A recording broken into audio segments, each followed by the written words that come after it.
July 19, 2000వ సంవత్సరంలో సరసనపల్లిలో జరిగిన ఎన్కౌంటర్లో అమరులైన సిపిఐ జనశక్తి రాష్ట్ర నాయకులు comrade Bharat, comrade Vijay, deputy commander comrade రాజుల 25వ వర్ధంతి సభను కామ్రేడ్ భరత్ కుటుంబ సభ్యులు, బంధుమిత్రుల ఆధ్వర్యంలో కొత్తగూడెం మండలం ఎంచగూడెం గ్రామంలో నిర్వహించారు. ముందుగా ఎంచగూడెం క్రాస్ రోడ్ వద్ద ఉన్న దేవన్న అలియాస్ భరత్, అల్లూరి స్తూపం వద్ద విప్లవ పార్టీల నాయకులు, ప్రజా సంఘాల నాయకులు నివాళులర్పించి సరసనపల్లి అమరవీరులకు జోహార్లు అర్పించారు. అనంతరం ఎంచగూడెంలో కుటుంబ సభ్యుల ఆధ్వర్యంలో నిర్వహించిన భరత్, విజయ్, రాజుల 25వ వర్ధంతి సభలో సిపిఐ రాష్ట్ర నాయకులు కామ్రేడ్ మోడెం మల్లేశం పాల్గొని మాట్లాడారు. ఈ వర్ధంతి సభలో సిపిఐ పార్టీ నాయకులు మరియు ప్రజా సంఘాల నాయకులు బొర్ర ఆనంద్, బైరవబోయిన ఐలయ్య, రుద్రారపు ఎల్లన్న, ఈర్ల అనిల్ కుమార్, గంట శంకర్, శివరాత్రి కుమార్, సమ్మయ్య, మధు తదితరులు పాల్గొన్నారు. మన ఎమ్మెల్యే గారు, నకరికల్ ఎమ్మెల్యే గారు వీరేశం గారికి, అలాగే వారి సతీమణి ఎక్కడున్నా కూడా నేను చూస్తూనే ఉంటాను.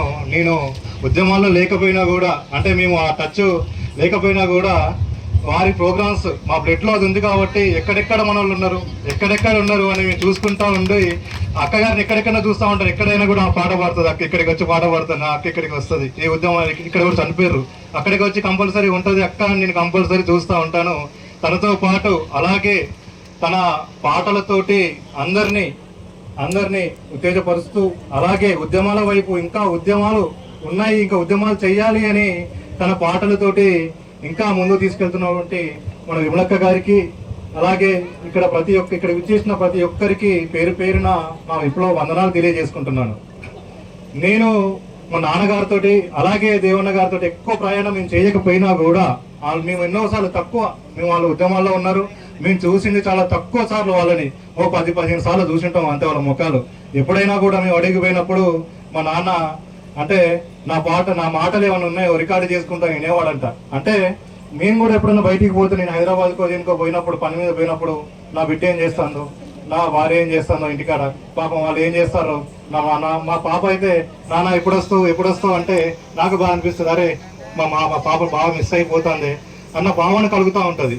అలాంటిది మేము రేపు ఉద్యమంలో చనిపోతాము, మేము ఉద్యమంలో ఇక్కడనే ఉంటాము, మాకు ఇంకా ఫ్యామిలీ లేరు, నా కొడుకు మళ్ళీ నేను చూడలేకపోతాను అన్న ఆయన భావన ఉన్నా కూడా వాళ్ళు మనకు అందరి కోసం, మన ప్రజల కోసం, మన పోరాటాల కోసం మన అందరినీ విడిచిపెట్టి ఆ ఉద్యమాలు చేసుకుంటూ మళ్ళీ వాళ్ళని చూస్తానో లేదో, నా భార్యను చూస్తానో లేదో, మా అమ్మని చూస్తానో లేదో, ఎంతో మందికి ఎన్నో ఆస్తులు సంపాదించారు, ఎంతో మందికి ఎన్నో పోడు భూములు సంపాదించారు, ఎంతో మందికి ఎన్నో సంపద సంపాదించి పెట్టారు. కానీ మాకు మాత్రం ఇచ్చింది మాత్రం ఆయన విలువలు ఒక్కటే. ఆ విలువలు కాపాడుకుంటూ మేము ఇంత దాకా వచ్చాము.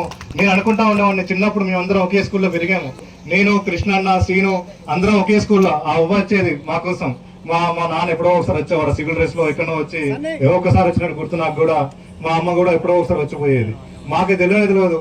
మేము అనుకున్నాం కదా, ఆ తర్వాత మేము ఫస్ట్ సెకండ్ క్లాస్ వరకే కలిసి చదువుకున్నాము.